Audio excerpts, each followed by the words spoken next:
আমরা তো একটাকে বাদ দিয়ে একটাকে আমরা আগাতে পারবো না। আমাদের একটা দৃঢ় ঐক্য লাগবে, শক্তিশালী ঐক্য লাগবে, যে আমাদের এ সেকুলার, ও হলো ইসলামপন্থী, ও হলো বিএনপি, ও হলো বিএনপি বিরোধী, এরা হলো ডান, ওরা হলো বাম, এ হলো হিন্দু, ও হলো মুসলমান। না, এগুলো আমরা করতে পারবো না, এখন এটা করার সময় নেই। প্রত্যেকে জনগণের অংশ। জনগণ মানে কি? যারা ফ্যাসিস্ট শক্তির বিরুদ্ধে লড়াই করছে, আর যারা ফ্যাসিস্ট তারা কিন্তু জনগণের অংশ না, খুব পরিষ্কার, তারা জনগণের অংশ না। তাদেরকে আমরা কোনোভাবে বিভিন্ন ছুতায় এই নির্বাচনের নামে এই বিভিন্ন কাহিনী কেচ্ছা বলে আবার আপনারা সময় আসবেন, না এটা হবে না। কিন্তু আমরা তাদেরকে নিয়ে চলবো, তারা তো দেশে নামে। এই জন্য তাদের জন্য আমাদের কি দরকার? একটা কাউন্সিল দরকার, একটা ট্রুথ অ্যান্ড জাস্টিস। ঘটনাটা কি হয়েছে এটা আমরা পরস্পরের সঙ্গে আলোচনা করতে চাই, এবং আমরা জাস্টিস চাই, ন্যায় বিচার, দ্রুত বিচার চাই। কিন্তু এটা ন্যায় বিচার হতে হবে। দ্রুত বিচারের নামে কি করে ফাঁসি দেওয়া হয় বাংলাদেশের জনগণ কি জানে না? আপনারা কি জানেন? তো দ্রুত বিচারের নামে কি করে ফাঁসি দিচ্ছি আমরা? তুমি কি, আমি কি, বাঙালি বাঙালি, আমি তারপর দেখলাম যে ফাঁসি দিয়ে ঝুলতেছে। সব আইন হয়ে গেছে, রায় হয়েছে, তারপরে আবার কিন্তু ফাঁসি দিয়ে ঝুলানো চান। এই তো বাংলাদেশ।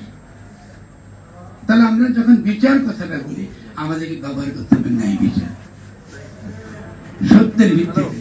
আসলে কি ঘটেছে আমি জানতে চাই। মাইকেলকে কে ধরে নিয়ে গেছে? আমি জানতে চাই আমাকে মারা জন্য তারা ধরে নিয়ে গেছে। আমি জানতে চাই তারা আমাকে যুদ্ধ করে অভয়নগরের সামনে ডিবি যারা আমাকে গান পয়েন্ট র্যাবের কাছ থেকে নিয়ে গেছে। আমি কিন্তু করেছিল র্যাবের কাছে গান পয়েন্ট যুদ্ধ করে নিয়ে গেছে।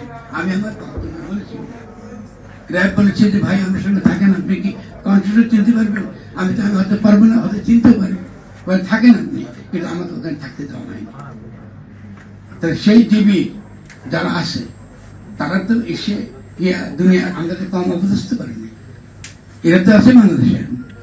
আমি চাই ন্যায় বিচার। তারা যদি কোনো হুকুমের আসন হয়ে থাকে আমি তাদের ক্ষমা করে দিতে চাই। তারা যদি কোনো হুকুমের আসন হয়ে থাকে, চাকরি করেছে ক্ষমা, কিন্তু আমি সত্যটা জানতে চাই যে কারা এই কাজটা করেছে। ঠিক তেমনি আমরা প্রত্যেকে যাদেরকে গুম করা হয়েছে তাদের সত্যটা আমরা জানতে চাই। একটু আগে যেটা বলেছি, কোথায় ভাই কবর দৃশ্য, নদীতে ভাষা দৃশ্য, না মাটিতে পুঁতি ফেলছে, একটু দয়া করে তোমরা বলো। আপনারা কখনোই লক্ষ্য থেকে চ্যুত হবে না। এই লড়াই আমরা জিতবো ইনশাআল্লাহ। পৃথিবীর কোনো শক্তি নেই আমাদেরকে ঠেকাতে পারে।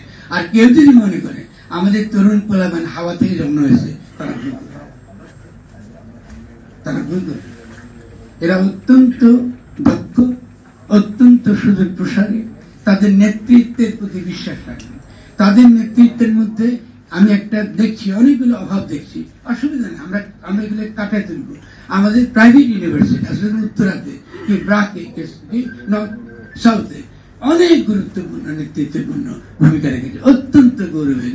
ওরা ছাড়া কিচ্ছু হয়, তারা সেই ভাইরা যদি কেউ এখানে থাকে আমার দিক থেকে শুনেন, এগুলো আমরা সমাধান করবো ইনশাআল্লাহ সামনের দিকে। এগুলো খুঁজে ব্যাপার, আমরা সকলে যাই, ঠিক আছে? ওরা ভালো জানে, তারা পৃথিবীর ইতিহাস পড়ছে ভালো করে, নইলে এত বড় শক্তিকে তারা কিন্তু উৎখাত করতে পারতেন। তাদের প্রতি আপনারা আস্থা রাখবেন। কিন্তু তাদেরকে যখনই মার্জিনালাইজ করে আমরা এই যে সরকারটা পেয়েছি, এই সরকার সম্পর্কে সচেতন থাকবেন। সংবিধানের অধীনে আমরা চাই না সরকার থাকুক। অবিলম্বে আমরা মনে করি ডক্টর ইউনূসকে রাষ্ট্রপ্রধান আকারে তিনি সবাই মেনে নিই, চুপ্পুকে বরখাস্ত করা হোক। সেনানায়করা যদি আমাদের কথা না শোনেন, আমাদের যদি তারা না মানেন, জনগণের রায় যদি তারা না মানেন, তো তারাও চলে যেতে পারে, অসুবিধা নেই। আমাদের যথেষ্ট প্রতিভাবান সৈনিকেরা আছেন যারা রিফিউজ করেছে গুলি করতে ছাত্রদের, ভুলে যাবেন না। এই অভ্যুত্থান ছাত্র জনতা এবং সৈনিকের অভ্যুত্থান, তারা কিন্তু রিফিউজ করেছে, তারপরে কিন্তু এই সরকার বাধ্য হয়েছে চলে যেতে। সেই সৈনিকদের, যে সৈনিকটা এত বড় ঝুঁকি নিয়ে, জীবনের ঝুঁকি নিয়ে, সে কিন্তু অস্বীকার করেছে গুলি করতে, আমি আমার ছেলেকে মারতে পারি, তো ওই সৈনিকের কথা বলবেন। ফলে আমাদের কিন্তু সৈনিকের অভাব নেই, দেশপ্রেমী সৈনিকের কোনো অভাব নেই। ফলে সেই দেশপ্রেমী সৈনিকরা আমাদের সঙ্গে থাকবে ইনশাআল্লাহ আগামী দিনে। তারা কিন্তু যাচ্ছে না, কিন্তু আমরা এই সরকারের সঙ্গে যারা যুক্ত ছিলেন কোনো না কোনো ভাবে, যদি তারা পরিবর্তন না হন তাহলে অবশ্যই আমরা কথা বলবো। আমি একা যদি ঝুঁকি নিয়ে এই কথা বলি, তাহলে কি করবে? মেরে ফেলবেন তো। আমি তো অনেক দিন আছি, আর কত না। আপনাদেরকে এই কথাগুলো শুনতে হবে অথবা আমাদেরকে যুক্তি দিয়ে বোঝাতে হবে আপনারা যে কাজ করছেন এটা সঠিক কাজ। আমি তো অযৌক্তিক লোক না। তাহলে